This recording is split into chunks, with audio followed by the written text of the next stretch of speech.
Whereas in the Depression, more people knew how to do that. Right. So I guess I have two responses to that. Is that my first response is having people learn more about how to grow food. That's wonderful. I guess the only thing is that as an anti-hunger strategy is that to some extent, I mean, we've moved away from subsistence farming into the way the U.S. is structured now. I mean, if we were talking about this in Mozambique or something where I do work over there, is that, yeah, maybe some of these community yards restructuring agriculture. For the U.S. at least, is what we found is that just like we don't expect people to build their own computers or their own cars, is that we have really a really efficient agricultural system. And we could say that, somebody could say, oh, that's not good. We do have a really efficient agricultural system. So people have said that maybe the best way to do it is to have people better able to utilize the commercial agricultural system and our great system of roads and food stores and everything as a way to do that. But help people maybe cook better using the foods that they have there and more efficiently. So I guess that would be my response. Thank you. A couple of questions. The first one, I think when you talked about some of the obstacles to getting more people on food stamps, SNAP, there's an important one you left out, and that is that you have a national regulation which blocks people with felony convictions, particularly drug convictions, from getting SNAP access. And I'm wondering what your position is on that. The second one, and it follows up a little bit on what you were just talking about, but I'd like to hear a little more on this. I mean, you've been very hostile toward any kind of state intervention about controlling diets and limiting what's in food in school cafeterias and so forth. But I think at the same time you need to recognize that we have a real problem in terms of the prevalence of junk food and the actual diet of people in this country, which certainly is a health problem and contributes to a food insecurity problem as well. So I'm wondering if it's not state intervention in this, what are some of the ways you think the diet and the prevalence of junk food could be addressed? Okay. So one quick thing. Hey, Allie, could I ask a huge favor of you, please? Could you please just go over there and tell them, just in case I'm a few minutes late, let them know. I'm very happy you're here today. This is Allie Hill. She's the TA for my class, and she does a remarkable job. And I'm happy she's here so I can spend a little more time here. So, with respect to your first question, thanks. Tell them I'll be there at 5 after by the latest. With respect to your first question, no, absolutely. People with felonies is that they should be able to get SNAP, and I think in a lot of cases they can still get SNAP. So I think they should be able to. I think that they should. Now, with respect to, and this could be a long. I mean. The reason I'm against state intervention through taxation and other policies is we know that sales tax tend to hurt the poor disproportionately. And therefore, I'm reluctant to impose taxes on poor people in the United States.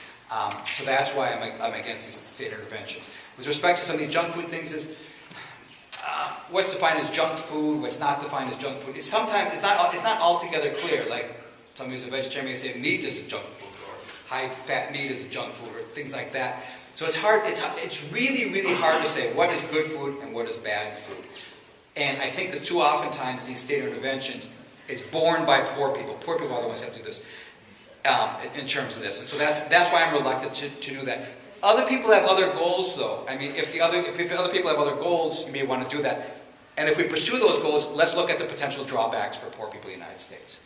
I'd like to come back to your to your issue on Walmart, because I think you're in a circular situation.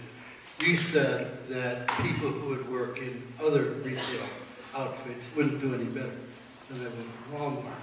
But that's overlooking the fact that Walmart's the world's largest retailer, and it sets the standards for wages. So of course, they wouldn't do any better somewhere else. But if Walmart changed its policies, and if Walmart didn't rely on consumers to pay for it through SNAP to their employees, if they would increase their wages, you would see other retailers increasing their prices. So it's a circular kind of argument. Then you add also the other disadvantage is they kill small retailers in any community. They just destroy the small retailers in any community. Right. So I guess my first response about the wages is I'm an economist, so I guess I respectfully disagree with what you're saying. But then again, as an economist, we generally are against the sort of living wage, minimum wage stuff. So I guess that would be my response to you. First thing is even if Walmart raised their wages, it's not clear what would happen in that case to other food stores and stuff. No, without a doubt, small retailers can't compete with Walmart. And if people in a community, and so we have to say to a community, would you rather have a wider variety of things at lower prices, or would you rather have small retailers in your thing? A lot of people are voting for having a wider variety at lower prices. There's definitely a trade-off. I mean, without a doubt, there's a trade-off that some of these places are going to go out of business. Next to food, probably housing is the most important thing for a family.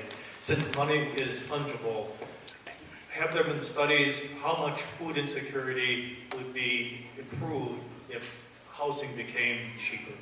That's so. If I was to give a presentation on future research questions, that's a crucial one. Is to see there's some elements that allow for example, earlier I talked about the net income for SNAP.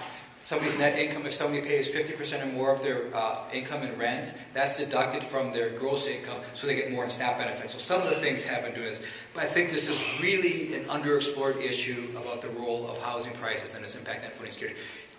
Housing prices are incredibly high in Chicago, New York, all these places, and that really, as you say, people will pay their mortgage off things before they'll feed their family, and that really causes some problems. One more question. I was kind of curious to know your opinion on future projections in food security, because I kind of recently read an article where they said that by 2050, world food production should kind of double. And with the current increases in food yields, it's less than 1% a year.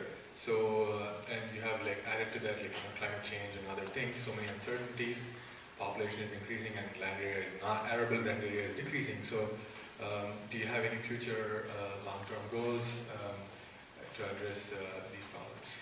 So I'm going to speak, so this is about the global situation rather than the U.S. And if I haven't said enough controversial things already, I'm about to say one more, even more controversial thing that I believe strongly in. We have to make sure that we are using, GM foods is the future for making sure we can feed 9 billion people. My earlier comment about improving agricultural technology, we don't have any more